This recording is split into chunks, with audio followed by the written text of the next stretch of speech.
নমস্কার, ব্রেকিং বাংলায় আপনাদের স্বাগত। আমি জয়ন্ত মজুমদার। বারাসাতে ঘোষিত বিজেপির যে প্রার্থী স্বপন মজুমদার, তার বিরুদ্ধে তৃণমূল নয় বিজেপিরই দলীয় নেতা নেত্রীরা কমিশনে অভিযোগ দায়ের করেছেন। বারাসাতে সেই বিজেপি প্রার্থীর নাম ঘোষণার পর থেকেই সেখানে বিক্ষোভ হচ্ছে, বিভিন্ন জায়গায় তার নামে পোস্টার পড়েছে স্বপন মজুমদারের বিরুদ্ধে বারাসাত লোকসভা কেন্দ্রের বিভিন্ন এলাকায়। বারাসাতে যে নির্বাচনী কার্যালয় এবং জেলা পার্টি অফিস, সেখানে স্বপন মজুমদারের বিরুদ্ধে পোস্টার পড়েছে এবং স্বপনের নাম ঘোষণা হওয়ার পর থেকেই বিজেপি কর্মীদের একাংশ তারা সমাজ মাধ্যমে বিজেপি প্রার্থীর বিরুদ্ধে নানান ধরনের পোস্ট করছেন যে উনি ড্রাগ মাফিয়া, এই ড্রাগ মাফিয়াকে মেনে নেওয়া যায় না, এই ধরনের পোস্ট তারা শুরু করেছেন। কিন্তু বৃহস্পতিবার দিন বিজেপির সূত্রে যেটা খবর, অশোকনগরের নেত্রী উৎপলা বিশ্বাস এবং বারাসাতের নেতা সুভাষচন্দ্র রায় তারা নির্বাচন কমিশনের কাছে অভিযোগ দায়ের করেছেন। তাদের অভিযোগ যে ওই প্রার্থী হচ্ছে ড্রাগ মাফিয়া, তার বিরুদ্ধে ড্রাগের মামলা ছিল অসমে, এবং তিনি 2021 সালে যখন বিধানসভা ভোটে লড়েন বনগাঁ দক্ষিণ কেন্দ্র থেকে, তখন তিনি নির্বাচনী হলফনামায় মিথ্যে তথ্য দিয়েছেন এবং একই সঙ্গে তার শিক্ষাগত যোগ্যতা এবং সম্পত্তি নিয়েও মিথ্যে তথ্য দিয়েছেন। এই বিষয়ে তারা বৃহস্পতিবার কমিশনে অভিযোগ দায়ের করেছে বলে বিজেপি দলীয় সূত্রে খবর। তো স্বপন মজুমদার সংবাদ মাধ্যমকে বলেছেন যে এটা তৃণমূলের চক্রান্ত। তো স্বপন প্রার্থী হওয়ার পরে একটি ভিডিও ভাইরাল হয়, সেই ভিডিও সত্যতা ব্রেকিং বাংলা যাচাই করেনি। সেই ভিডিওতে এক ব্যক্তিকে বলতে শোনা যায়, বারাসাত লোকসভা কেন্দ্রে দলে যে প্রার্থী ঘোষণা হয়েছে বিজেপির, তিনি একজন ড্রাগ মাফিয়া, তার হয়ে ভোট চাইতে যাব কিভাবে, এরকম প্রশ্ন তুলেছেন তিনি। শোনা যাচ্ছে যে ওই ভদ্রলোক তিনি বিজেপিরই কর্মী শ্যামল দাস, এবং একইভাবে বিজেপির নানা স্তর থেকেই হচ্ছে বারাসাত লোকসভা কেন্দ্রের স্বপনের বিরুদ্ধে বিরুদ্ধাচরণ করা শুরু হয়েছে যে স্বপন ড্রাগ মাফিয়া, তাকে মেনে নেওয়া যায় না। যদিও স্বপন বারে বারেই বলছেন যে তার বিরুদ্ধে চক্রান্ত করছে, শাসক দল তৃণমূল চক্রান্ত করছে। তো এইসব ঘটনার প্রেক্ষিতে তৃণমূলের মুখপাত্র কুণাল ঘোষ তার এক্স হ্যান্ডেলে একটি পোস্ট করেছেন। সেখানে তিনি একটি খবরের কাগজের রিপোর্টের কাটিং তিনি পোস্ট করেন এবং স্বপন মজুমদারের যে নির্বাচনের যে মনোনয়নপত্রের দুটি অংশ তিনি পোস্ট করেছেন। তো সেই খবরের কাগজের কাটিং থেকে দেখা যাচ্ছে যে 2017 সালে স্বপন মজুমদার নামে এক ব্যক্তি অসমে গুয়াহাটিতে গ্রেপ্তার হয়েছিলেন। তাকে গুয়াহাটি জিআরপিএস হেরোইন সহ তাকে গ্রেপ্তার করে এবং সেখানে দেখা যাচ্ছে যে ওখানকার যে তদন্তকারী অফিসার তিনি সংবাদ মাধ্যমকে জানিয়েছেন যে মণিপুর থেকে ড্রাগ পাচারের সময় গুয়াহাটি জিআরপিএস তাকে গ্রেপ্তার করেছিল এবং সেই ঘটনায় 17 সালের এই মামলায় 18 সালের এপ্রিল মাসের 4 এপ্রিল তার কনভিকশন হয় আন্ডার সেকশন 21C এনডিপিএস অ্যাক্টে 10 বছরের কারাদণ্ড হয়েছে। এবং সেই তদন্তকারী অফিসার জানিয়েছেন যে স্বপন মজুমদার পশ্চিমবাংলার হচ্ছে উত্তর 24 পরগনার গোপালনগরের বাসিন্দা। এই মর্মে সেই সংবাদটি যে কাটিংটাই হচ্ছে কুণাল ঘোষ পোস্ট করেছেন। একই সঙ্গে মনোনয়নপত্রে দেখা যাচ্ছে যে সেখানে একটি অংশে যেখানে তার প্রার্থীর বিরুদ্ধে কোন রকম মামলা আছে কিনা সেখানে এনডিপিএস কেসের উল্লেখ রয়েছে এবং 21C-তে কনভিক্টেড হয়েছে বলে উল্লেখ রয়েছে।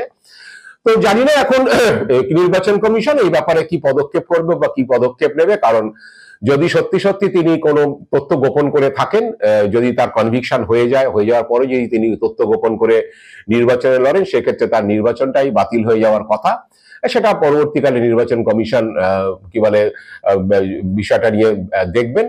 কারণ হচ্ছে এখন যা ভারতবর্ষে যা নির্বাচনের যে আইন, তাতে কোনো ব্যক্তি কনভিক্টেড হয়ে গেলে তিনি নির্বাচনে লড়তে পারেন না, কিন্তু তার বিরুদ্ধে মামলা থাকলে তিনি লড়তে পারেন। মামলা যদি চলে আদালতে, যতক্ষণ না তিনি কনভিক্টেড হচ্ছেন ততক্ষণ লড়তে পারেন না, কিন্তু কনভিক্টেড হয়ে গেলে এবং একটা সার্টেন পিরিয়ডের বেশি তার যদি সাজা হয় সেটা পরে তিনি লড়তে পারেন না। যে ক্ষেত্রে রাহুল গান্ধীর এবং তিনি যদি সাংসদ বা বিধায়ক থাকেন, সেক্ষেত্রে তার সাংসদ বিধায়ক পদও বাতিল হয়ে যাওয়ার কথা যদি তিনি কোনো মামলায় কনভিক্টেড হয়েও যান। পরবর্তীকালে তিনি সেই অবস্থাতে কোনো জনপ্রতিনিধি থাকতে পারবেন না। এবং যাই হোক, এটা এখন বিচার করবে নির্বাচন কমিশন। যদি তাদের অভিযোগের ভিত্তিতে তারা বিচার করে দেখবে যে সত্যি তিনি কনভিক্টেড হয়েছেন কিনা অসমের জিআরপিএস এর কামরূপের জিআরপিএস এর যে মামলা, সেই মামলাতে।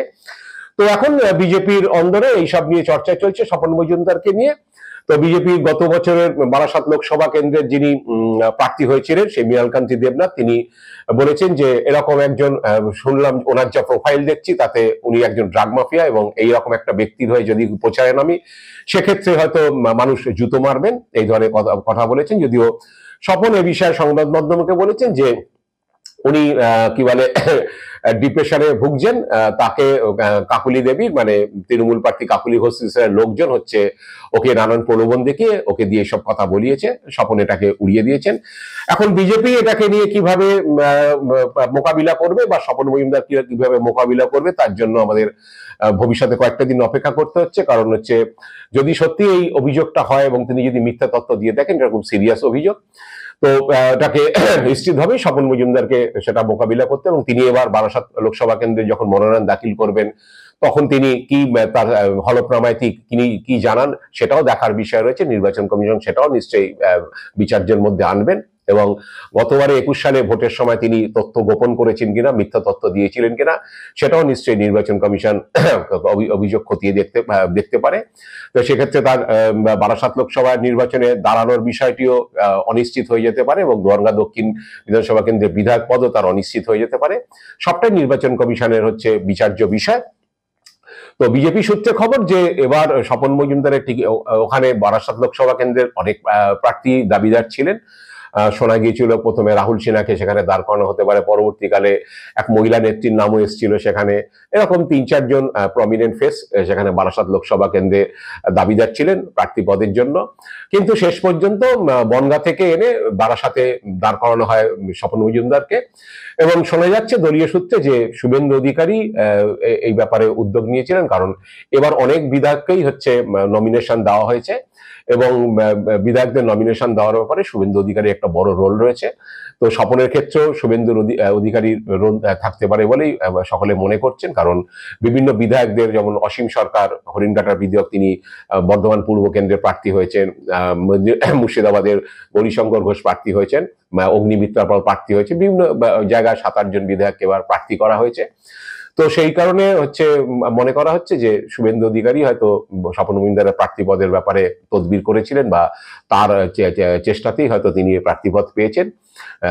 এখন দেখা যাক যে শুভেন্দু অধিকারী স্বপন মজুমদারের পাশে দাঁড়ান কিনা, বা সুকান্ত মজুমদাররা দাঁড়ান কিনা স্বপন মজুমদারের পাশে, নাকি যদি কমিশন সত্যি এটাকে সিরিয়াসলি নেয় এবং এটা যদি সত্যি মিথ্যা তথ্য তিনি দাখিল করে থাকেন এবং সেটা প্রমাণিত হয়, তাহলে তার বিষয়ে একটা জটিলতা তৈরি হবে। সেটা বিজেপি কিভাবে সামাল দেবে বা কিভাবে ম্যানেজ করবে এটা দলীয় নেতৃত্বের ব্যাপার। আমরা পরবর্তীকালে কি পদক্ষেপ করে কমিশন বা স্বপন মজুমদারই বা কি পদক্ষেপ করে সেদিকের জন্যই আমরা সেদিকেই তাকিয়ে আছি। আজ এ পর্যন্তই। আপনারা ভালো থাকবেন, সুস্থ থাকবেন। নমস্কার।